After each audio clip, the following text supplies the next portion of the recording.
नमस्कार दोस्तों, welcome to study पाठशाला। ये शुरू करते हैं आज का सेशन। तो आज के हमारे प्राइम एजेंडा पे होंगे टैक्स कट से जुड़ी कुछ बातों को समझेंगे कि इसका क्या इम्पैक्ट होने वाला है ओवरऑल इंडियन इकोनॉमी पे। और अगर आप एडिटोरियल की बात करेंगे तो टैक्स कट असेसमेंट से रिलेटेड एक एडिटोरियल भी है। Again they are also analysing the same thing that how the recent tax cut it will be impacting the Indian economy. तो अच्छा ही होगा नॉर्मली यहाँ पे। और दूसरी तरफ डोनाल्ड ट्रंप ने यहाँ पे कनाडा के ऊपर जो है टैरिफ को इंक्रीज कर दिया है, कनाडा और मैक्सिको को। तो उसकी क्या डेवलपमेंट है, क्या एस्पेक्ट्स, क्या डिबेट होगी, उसे हम देखेंगे। अनएम्प्लॉयमेंट का एक इंपॉर्टेंट इशू है, इंडिया के अंदर अभी भी चल रहा है काफ़ी। तो एडिटोरियल है विच इज़ टॉकिंग अबाउट कि भी प्रेजेंट बजट कैसे इसको एड्रेस नहीं कर पा रहा है। दूसरी चीज़, लिव इन रिलेशनशिप का रजिस्ट्रेशन से जुड़ी चीज़ों को समझेंगे, क्योंकि हमें पता है कि उत्तराखंड के अंदर यूनिफॉर्म सिविल कोड में लिव इन रिलेशनशिप का रजिस्ट्रेशन करवाने का भी प्रोविजन ऐड किया गया है। और दूसरी तरफ अफगानिस्तान की माइनिंग अपॉर्चुनिटी, तो ये हमारे लिए भी है और चाइनीज़ जो है वो ऑलरेडी वहाँ पे इन्वेस्टमेंट कर रहे हैं। इन सब बातों को देखते हुए आइए शुरू करते हैं आज का सेशन। तो जैसे ही फ्रंट पेज के ऊपर ये पहली खबर है, that is tax cut will boost the slowing economy. ये सेंटर का एक तरीके से क्लेम है और फाइनेंस सेक्रेटरी जो है वो भी इस चीज़ को हाईलाइट कर रहे हैं। देखिए, आप सबसे पहले प्रीलिम्स 2021 का ये सवाल देखिए। ये कह रहा है कि भाई इकोनॉमिक रिसेशन के दौरान हमें क्या क्या करना चाहिए, सरकार को क्या क्या करना चाहिए। तो उसके अंदर इकोनॉमिक रिसेशन में आपको पब्लिक जो है, जनता के हाथ में पैसा देना होता है। तो टैक्स को रिड्यूस करना एक अच्छा स्टेप होता है to further boost up your economy, ठीक है। लेकिन फर्स्ट ऑप्शन अगर आप देखेंगे, cut in tax rates accompanied by increase in interest rate. अब देखो, इंक्रीज इन इंटरेस्ट रेट ज़रूरी नहीं है करे, क्योंकि बिजनेस को भी तो फैसिलिटेट करना है। तो टैक्स रेट करने वाली बात तो ठीक थी, लेकिन ये जो इंटरेस्ट रेट को इंक्रीज करने वाली बात थी ये गलत हो गई, इसीलिए ये ऑप्शन हमारा गलत हो गया। तो अगर आप लेटेस्ट डेवलपमेंट को देखेंगे तो अभी तो गवर्नमेंट ने फिस्कल सपोर्ट दिया है। फिस्कल का मतलब होता है सरकारी एक्सपेंडिचर से रिलेटेड या टैक्सेशन से रिलेटेड। तो वो सपोर्ट अभी सरकार ने दिया है हमें, और टैक्स रिड्यूस करके। लेकिन अगर आप मॉनेटरी पॉलिसी कमेटी की बात करेंगे तो मॉनेटरी पॉलिसी कमेटी जो है आने वाले कुछ मंथ्स के अंदर आपको इंटरेस्ट रेट भी कम करती हुई नजर आएगी। तो हमें ये चीज़ भी आने वाले टाइम के अंदर देखने को मिल सकती है। तो we have to wait and watch, ठीक है। फेब्रुअरी में जो है एमपीसी की मीटिंग होगी, तो things will be clear at that time. Because अब हाई टाइम हो गया है इंडियन इकोनॉमी को, अब आपको एक पीछे से पुश देने की ज़रूरत है। तो दूसरी चीज़ ये बता रहे हैं कि देखिए, बी ऑप्शन आप देखिए, ये कह रहे हैं कि increase in expenditure on public projects. Okay, that is the other area, कि आपको पब्लिक प्रोजेक्ट्स के अंदर जो है एक्सपेंडिचर को इंक्रीज करना है। ये इसका सही आंसर है, because this will boost up the demand. सरकारी जब पैसा जाएगा पब्लिक सेक्टर, आप हाईवे बनाइए और बाकी चीज़ें बनाइए, ठीक है। तो जब गवर्नमेंट जो है हाईवे कंस्ट्रक्शन वगैरह करेगी, वो डिमांड पैदा करेगी हमारी इकोनॉमी के अंदर, and there we will see the, you can say, opportunity for employment. वो एम्प्लॉयमेंट के लिए एक अपॉर्चुनिटी होगी। तो आज की डेट में हम यही चीज़ महसूस कर रहे हैं। और प्रेजेंटली अगर हम देखें तो मैंने आपको कल के लेक्चर में भी बताया था कि Indian economy is consumption led economy. हम एक्सपोर्ट्स के ऊपर उतना डिपेंडेंट नहीं है। तो हमें करना चाहिए एक्सपोर्ट्स विदाउट अ डाउट, ठीक है। मेक इन इंडिया अच्छी चीज़ है, लेकिन मेक इन इंडिया के अलावा हमें फोकस करना होगा मेक फॉर इंडिया पे भी, ठीक। तो ज़रूरी चीज़ें ऐसी हैं कि आपको जितना हो सके उतना अपना इंपोर्ट जो है वो कम करना है। तो आपको सेल्फ डिपेंडेंट बनना है, इंडियन प्रोडक्ट्स को कॉम्पिटिटिव बनाना है, then only we will be able to compete with the world. Okay, तो ये चीज़ करने की ज़रूरत है आज की डेट के अंदर। तो इस एडिटोरियल के अंदर, इस आर्टिकल के अंदर क्या चीज़ें हैं उसको देखा जाएगा। तो देखिए, पब्लिक का गुस्सा था, पब्लिक खुश नहीं थी, और टैक्स कट से पब्लिक खुश हो जाएगी, ठीक। तो एकदम बिल्कुल सही चीज़ की है कि 12 लाख रुपए तक अब जो है कोई टैक्स नहीं होगा, एंड इसमें मेजरली सबको बेनिफिट होने वाला है, ठीक है। तो सब लोग खुश हैं इससे, ठीक। और कुछ लोग कह रहे हैं दिल्ली इलेक्शन का ध्यान में रख के की गई है, what ever it is, but at the end of the day this is a right step. ये अच्छा स्टेप है, क्योंकि ग्लोबल लेवल पे अगर आप देखोगे, डोनाल्ड ट्रंप भी वहाँ अमेरिका में ये बात कर रहे हैं कि they are going to reduce the income tax. Now same thing has been done by us, हमने भी वैसा ही कुछ किया है। तो इसका ज़रूर मल्टीप्लायर इफेक्ट होगा ही होगा। आप देखेंगे कि भी कंजम्पशन जो है वो मल्टीप्लाई होगा यहाँ पे। जब कंजम्पशन मल्टीप्लाई होगा तो डेफिनेटली हम लोग डिमांड भी यहाँ पे इंक्रीज होती हुई हमें नज़र आएगी। ठीक है, तो देखिए अगर डिमांड इंक्रीज होगी तो आप माने या ना माने, जितना नुकसान सरकार को इस टैक्स को कम करने से हुआ है उससे ज़्यादा रेवेन्यू वो जीएसटी के रूप में यहाँ पे कलेक्ट करने वाली है गवर्नमेंट। तो ये बहुत बड़ी चीज़ है जो यहाँ पे होगी। तो नेट नेट में अगर आप देखोगे तो सरकार को कोई नुकसान नहीं हुआ। तो जैसा मैं बता रहा हूँ, इन्होंने इनकम टैक्स को कट किया, लेकिन उससे क्या होगा, लोग जो है वो ज़्यादा पैसा खर्च करेंगे। ज़्यादा पैसा खर्च करेंगे तो उसके अंदर 18% और बाकी जो भी जीएसटी का जो परसेंटेज लगता है वो तो एग्जिस्ट करता ही है। तो कहीं ना कहीं गवर्नमेंट को उतना नुकसान नहीं होने वाला है इन सब चीज़ों से। और जो हमारे यहाँ पे टैक्स कलेक्शन आने वाले साल में प्रोजेक्टेड है वो भी इन्होंने काफ़ी हायर प्रोजेक्शन पे डाला है। सो इतना कुछ नुकसान नहीं होगा। ठीक है, कैपिटल एक्सपेंडिचर प्लान्स की बात करेंगे तो इन्होंने सेट किया है कि 15.48 लाख करोड़ रुपीस जो है हम लोग और स्पेंड करने वाले हैं। तो इसके अंदर आप एसेट्स जो है उसको क्रिएट करेंगे and this is how things will be. ये अच्छी चीज़ें जो है ये आज की डेट में यहाँ पे होने वाली हैं। So this is the key point. ठीक है, आगे देखिए अब और क्या किया जाएगा। तो distributing wealth to individuals, it will encourage consumer spending. बिल्कुल कंज्यूमर स्पेंडिंग होगी यहाँ पे। और दूसरी चीज़ है कि डिस्पोजेबल इनकम जो है बढ़ने से हायर सेविंग्स भी होंगी, ज़्यादा सेविंग्स भी होंगी। सेविंग्स होंगी तो बैंक्स के डिपॉजिट जो हैं वो इंक्रीज़ होंगे, क्योंकि हमने कुछ एक ट्रेंड देखे थे। ट्रेंड ये थे कि हाउस होल्ड सेविंग्स लोग कर ही नहीं रहे हैं। ठीक है, उनको ये लगता था कि भाई अब सेविंग करने का कोई फ़ायदा नहीं है, लोग करते ही नहीं हाउस होल्ड सेविंग। अब वो चीज़ यहाँ पे कहीं ना कहीं होती हुई नज़र आ रही है and it's a good thing, बढ़िया चीज़ है ये यहाँ पे। ओके, तो एमएसएमई सेक्टर के लिए थोड़ा और आसान हो जाएगा। क्यों? जब ये सेविंग्स इंक्रीज होंगी तो बैंक्स के पास पैसा अवेलेबल होगा। ठीक है, they will have money and as this will be there, तो बैंक्स यहाँ पे लोन जो है वो फैसिलिटेट कर पाएंगे। तो लोन चीप हो जाएंगे, सस्ते हो जाएंगे। That is something which is going to happen. Okay, तो ये चीज़ हमें यहाँ पे देखने को मिल सकती है।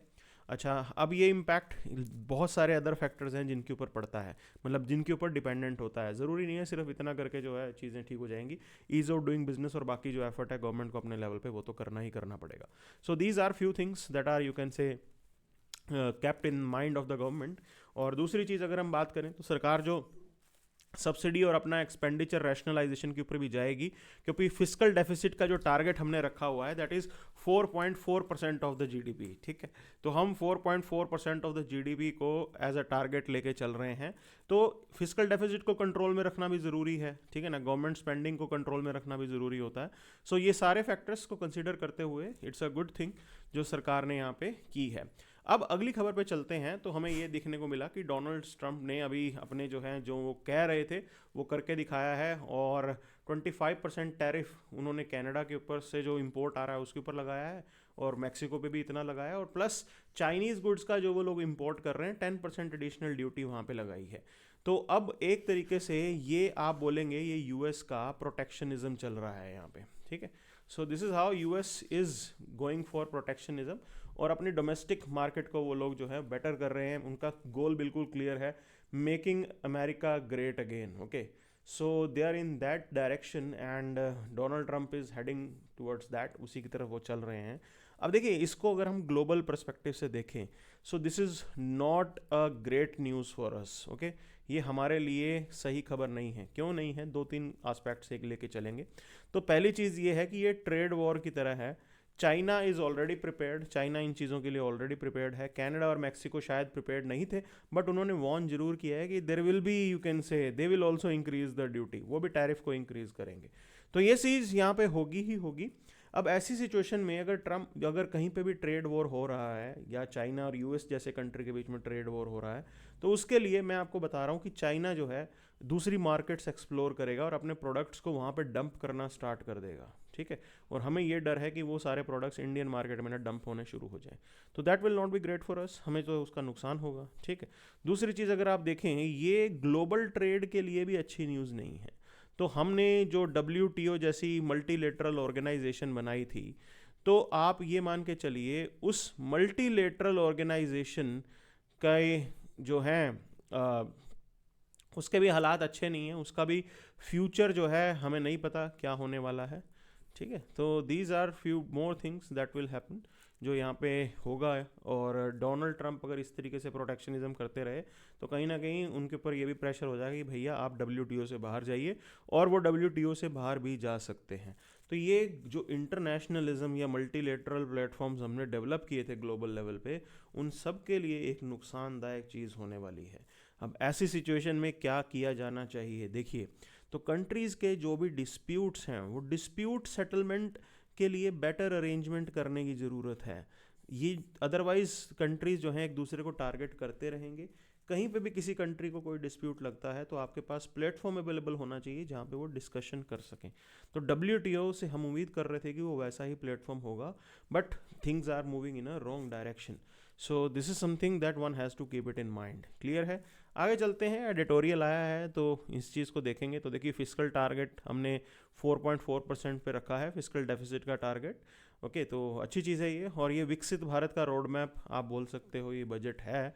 कैसे है? एम्बिशियस रेवेन्यू एजम्पशंस कुछ एक हैं यहाँ पे।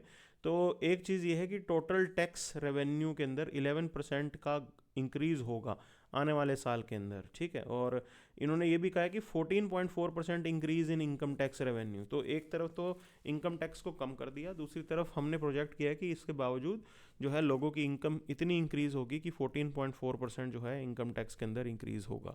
तो वो देखना पड़ेगा कितना इंक्रीज़ होता है, कैसे इंक्रीज़ होता है, that is something one has to see there. Okay, तो वो एस्पेक्ट है यहाँ पे। अब एज जो ये इनकम टैक्स इन्होंने 12 लाख रुपए तक फ्री किया है, तो उसकी cost somewhere around 1 lakh crore है, ठीक है। सरकार को 1 लाख करोड़ का नुकसान होगा। लेकिन अब बात यह है कि इसमें से गवर्नमेंट कितना जो है वापस कलेक्ट कर पाएगी। गवर्नमेंट कह रही है उससे भी ज़्यादा वो इनकम टैक्स कलेक्ट करेंगे। तो we are hopeful that coming year is going to produce lot of jobs, काफ़ी नौकरियां पैदा होंगी, उस चीज़ को लेके यहाँ पे बात की गई है। Okay, so that is something which is existing. अब बात करते हैं इंडियाज़ मैन्युफैक्चरिंग अकाउंट को लेके। तो एट प्रेजेंट हमारा जो मैन्युफैक्चरिंग का कंट्रीब्यूशन होता है जीडीपी में, इट इज़ 17%, ठीक है। ये 17% है और इसको फर्दर इंक्रीज़ करने की ज़रूरत है। अगर हमें इंडिया में जॉब्स क्रिएट करनी है ना, तो आपको 25% तो इसे लेके जाना पड़ेगा। देखो, ये मैं भी जानता हूँ, that should be the target. ये टारगेट होना चाहिए सरकार के अंदर। ओके, तो अभी प्रोडक्शन लिंक जो आपकी इंसेंटिव स्कीम्स हैं वो थोड़ा सक्सेस दिखा रही है, बट उसको स्केल करने की ज़रूरत है, अभी और बढ़ाने की ज़रूरत है।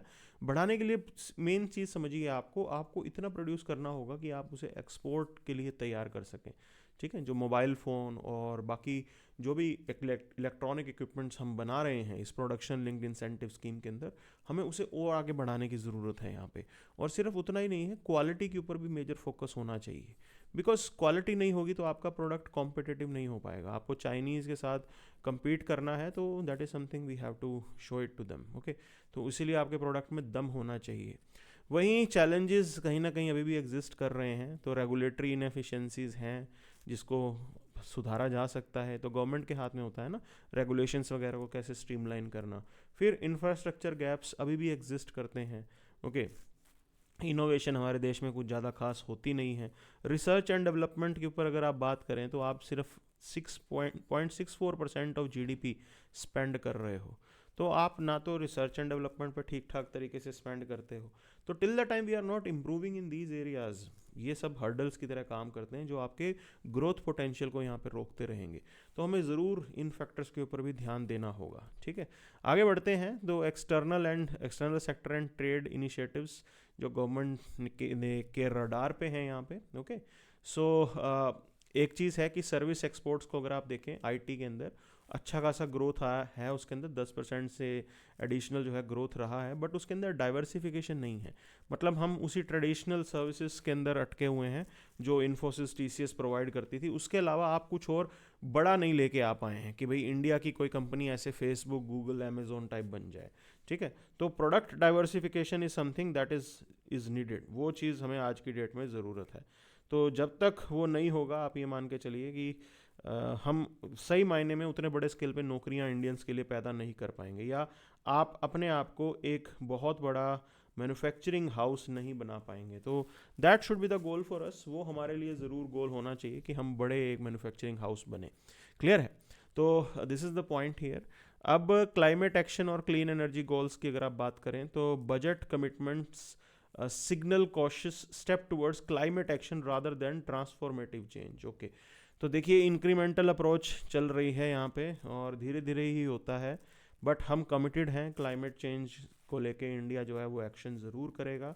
रातों रात चेंज करना हमारे हाथ में नहीं होता। अगर आप कोई बोले कि कोल बेस्ड पावर प्रोडक्शन से आप हट जाइए, तो कोल बेस्ड पावर तो आपको प्रोड्यूस करनी ही करनी पड़ेगी, ठीक है। That is something which keep on, we can say we will be dependent on coal for more years. तो हम इसको एब्सोल्युटली ज़ीरो नहीं कर सकते हैं, because it's about growing, you can say our growth. तो इससे सस्ती कोई भी पावर प्रोडक्शन पॉसिबल नहीं है। तो ये चीज़ है जिसको हमें ध्यान देना होगा। बट नेवरदलेस आपको सप्लाई चेन जो भी हर्डल आता है उसको बेटर करने की ज़रूरत है। ओके, ग्रिड मॉडर्नाइजेशन करने की ज़रूरत है, एनर्जी स्टोरेज कैपेसिटी लेके आइए आप, और डीकार्बनाइजेशन के ऊपर भी फोकस कीजिए। तो all these steps have to be done simultaneously. ठीक है, आगे बढ़ते हैं यहाँ पे। तो अनएम्प्लॉयमेंट इशू को लेके एक एडिटोरियल है जो चीज़ों को हाईलाइट कर रहा है।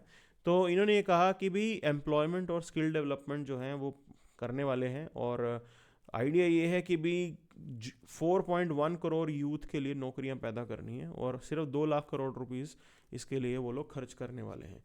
तो इन्होंने ये कहा कि भाई ये तो बहुत ही कम है, ठीक है, 4 करोड़ लोगों के लिए नौकरियां पैदा कर रहे हो और 2 लाख करोड़ ही आप खर्च कर पा रहे हो, विच इज़ क्वाइट लेस। अच्छा, यूथ अनएम्प्लॉयमेंट की बात करें तो इट हैज़ इंक्रीज्ड 10% से जो है इंक्रीज़ हुआ है यहाँ पे। ग्रेजुएट अनएम्प्लॉयमेंट हैज़ रीच्ड 13%, ये 13% हो गया है, which is quite you can say big here. अब देखिए सिर्फ जो है ये 10% या 13% नहीं है, हमारे यहाँ पे जो वेजेस हैं वो भी कम हैं। Those wages are also less, that also is a hurdle, ठीक है, उसको भी बेटर करने की ज़रूरत है यहाँ पे। एवरेज अर्निंग डिक्लाइन की बात करें तो self employed male workers average real earning decreased from 9,000 you can say to 8,500, तो 9,400 तकरीबन हुआ करती थी, और वो अब जो है एवरेज अर्निंग रिड्यूस हो गई है, 8,500 रह गई है, ठीक है। और regular salaried male worker saw a drop from 12,600 to 11,858, ठीक, वो भी एक तरीके से कम ही हुआ है। और दूसरी अगर आप इम्पैक्ट ऑफ इन्फ्लेशन की बात करें तो rise in food inflation has further strained the real income and livelihood of the workforce, ठीक। तो फूड इन्फ्लेशन जो है वो कहीं ना कहीं यहाँ पे रहा है और नुकसान देता रहा है, बट अभी कुछ महीनों से अंडर कंट्रोल है, बट उससे पहले 3 साल तक ये काफ़ी ज़्यादा रहा है। तो that is something which created trouble for the house holds, और उसका नुकसान हुआ है हमें, ठीक है। तो ये सारे फैक्टर्स कहीं ना कहीं हमें दिमाग में रखने होंगे। ओके, अब इनकम टैक्स एग्जम्पशन इन्होंने दे दिया है 12 लाख का, जिससे सरकार को 1 लाख करोड़ का जो है रेवेन्यू का नुकसान होने वाला है। अब लेकिन बात यह है कि भी आप डिस्पोजेबल इनकम आपने बढ़ा दी, आप उम्मीद पे चल रहे हो कि वो डिमांड क्रिएट करेगा। देखिए, अगर डिमांड नहीं क्रिएट करेगा तो कम से कम सेविंग्स तो क्रिएट करेगा। तो कहीं ना कहीं दोनों तरफ जो है गवर्नमेंट को इसमें बेनिफिट होगा, और इसको हम रीप करना चाहते हैं। ये एक तरीके से पुश है, 1 लाख करोड़ का सरकार ने पुश दिया है कि आप इकोनॉमी को रिवाइव कीजिए, ठीक है। दूसरी चीज़, एमजी नरेगा की बात करें तो आगे जाके चीज़ें क्लियर होंगी कि एमजी नरेगा जो है, ठीक है, हम कह रहे हैं कि वेज हाइक होना चाहिए, लेकिन अगर आप 100 डेज़ का काम ही नहीं दे पा रहे हैं तो उस वेज हाइक का क्या करेंगे, क्योंकि एमजी नरेगा का जो अमाउंट डिसाइडेड है वो वैसे का वैसा ही रखा है, उसमें कुछ भी इंक्रीज नहीं आया है, ठीक है। तो this is something that one has to count. Okay, अब आगे चलते हैं। उत्तराखंड के अंदर जो नया यूनिफॉर्म सिविल कोड आया है वो लिव इन रिलेशनशिप के ऊपर क्या कह रहा है, उससे कुछ जुड़ी हुई बातों को समझते हैं। देखिए, अब ये कह रहा है कि आपको अपने लिव इन रिलेशनशिप को रजिस्टर करवाना पड़ेगा। आप लिव इन रिलेशनशिप में जा रहे हैं तब आप रजिस्टर कीजिए, और टर्मिनेट कर रहे हैं तब आप रजिस्टर कीजिए, ठीक है। और ये एप्लीकेबल होगा to the residents of Uttarakhand और एंड एल्सवेयर इन इंडिया, जो उत्तराखंड में आके रह रहे हैं। अब इसके अंदर लीगल कंसर्न आप देख लीजिए कि भी सबसे पहली चीज़, राइट टू प्रिवेसी आपका वायलेट हो गया, ठीक।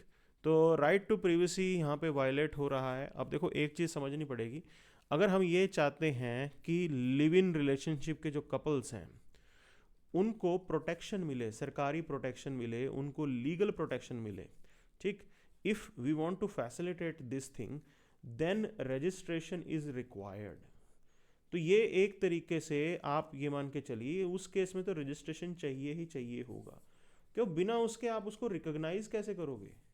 At the end of the day आप किसी सरकारी असिस्टेंस को प्रोवाइड कर रहे हैं तो बेनिफिशियरी को आइडेंटिफाई करना ज़रूरी है ना। तो बेनिफिशियरी तभी आइडेंटिफाई होगा अगर वो रजिस्टर्ड होगा। तो येस, आई डू एग्री कि ये कहीं ना कहीं किसी के राइट टू प्रिवेसी को ज़रूर नुकसान पहुंचाएगा, बट अगर हम इस चीज़ को देखें कि हम इसे फैसिलिटेट करना चाहते हैं, तो वो फैसिलिटेशन तभी पॉसिबल होगा जब आप यहाँ पे जाके उसको कहीं पे रजिस्टर करवाएंगे। तो वो रजिस्ट्रेशन वाला पॉइंट जो है वो ज़रूरी है, ठीक है। वही चीज़ यहाँ पे बताई गई है। और अगर आप बात देखें कि only registration available via dedicated portal, उसके थ्रू जो है आप इसको करवा सकते हैं। आप 16 पेजेस का जो है पूरा डॉक्यूमेंट है, उसको आप जो है फिल कीजिए, आपको अपनी डिटेल देनी पड़ेगी, पैन और आधार कार्ड, ओके।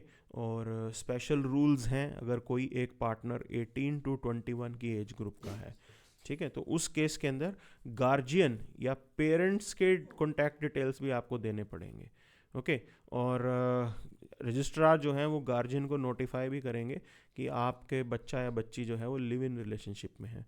तो ये इस तरीके का है। अब कुछ लोग ये कह रहे हैं कि मॉरल पुलिसिंग के लिए है, but at the end of the day अगर हम चाहते हैं कि सरकारी प्रोटेक्शन या किसी का हरासमेंट रोकना हो, तो इस तरीके से गवर्नमेंट को रजिस्टर तो करना ही करना पड़ेगा, ठीक है।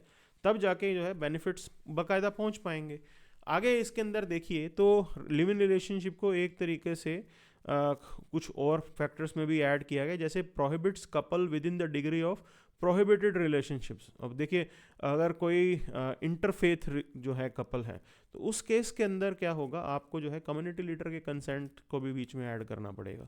सो that is another thing that has to be there, okay. और जो इससे पहले किसी इंडिविजुअल के कोई रिलेशनशिप रहा है या कोई जो भी मैरिटल स्टेटस रहा है, आपको वो सारी चीज़ें जो है डिस्क्लोज पे डालनी पड़ती हैं। तो ये सारे फैक्टर्स हैं जो करने हैं। हाउसिंग प्रूफ की बात करें तो shared household evidence if living together, okay, तो वो सारे आपको यहाँ पे प्रोड्यूस करने पड़ेंगे। And this is something which is there. अब इसका बेनिफिट भी होगा, सारी चीज़ फ़ायदे तभी होंगे जब आप रजिस्टर हो पाएंगे। लेकिन अगेन सवाल वही है कि प्रिवेसी, राइट टू प्रिवेसी, और इंडिया के अंदर मॉरल पुलिसिंग ज़्यादा हो जाती है, तो उसको देखते हुए इसके ड्रॉबैक भी बताए जा रहे हैं, ठीक है। तो ये फैक्टर्स थे जिनको यहाँ पे हाईलाइट किया गया। अब बात करते हैं अफ़गानिस्तान की। तो अफ़गानिस्तान के अंदर अगर आप देखेंगे तो it is very mineral rich, और अगर मुझे ये एक्सप्लोर करना हो कि वहाँ पे क्या क्या काम की चीज़ें मिल सकती हैं, तो लिथियम से लेके आप ग्रेफाइट, ओके, आप क्रोमाइट, यू कैन से मैग्नेसाइट, मतलब आयरन भी बहुत मिलता है वहाँ पे, सेडिमेंट्री ऑर्स भी हैं, बहुत सारी चीज़ें हैं जो हम अफ़गानिस्तान में एक्सप्लोर कर सकते हैं। रेयर अर्थ मेटल भी बहुत है वहाँ पे, and Chinese are already doing that. Copper भी है वहाँ पे, कोबाल्ट भी है, okay. So major point is this: India has just started improving its equation with Taliban. हमने जो है अपनी इक्वेशन को बेटर करने के लिए ऑलरेडी एफर्ट कर दिया है, and we can tap on Afghanistan mineral, okay. तो इंडिया ज़रूर यहाँ पे इन मिनरल्स को, क्योंकि हमें इन सब चीज़ों की ज़रूरत है, और ये चीज़ हम टैप कर सकते हैं यहाँ पे। And this is the opportunity, because Chinese they are already doing it, वो ऑलरेडी इस पर काम कर रहे हैं। तो this is the time that we should also invest, हमें भी इसके ऊपर और फर्दर इन्वेस्ट करने की ज़रूरत है। हालांकि तालिबान को भी इसकी ज़रूरत है, because they have to run the country, उनको अब देश चलाना है और उसके लिए उनको पैसे चाहिए। So from wherever the money is coming from, they welcome it, वो उसको ज़रूर वेलकम करते हैं। So this has been the prime, you can say, major news जो हमने यहाँ पे कवर अप की है। Now apart from this, if is there anything else, हम एक बार उसको ज़रूर देख लेंगे, ओके।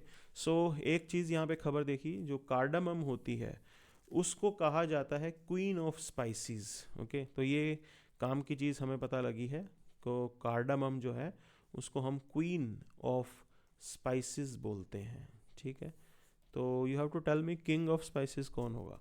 तो if cardamom is the queen of spices, तो जो है आपकी जो किंग ऑफ स्पाइसेस है वो कौन होता है, होता भी है कि नहीं होता मुझे पता नहीं, but that is the homework that I want you to look into, okay. अब देखिए, cadre of banned mighty outfit killed in the exchange of fire on Myanmar border.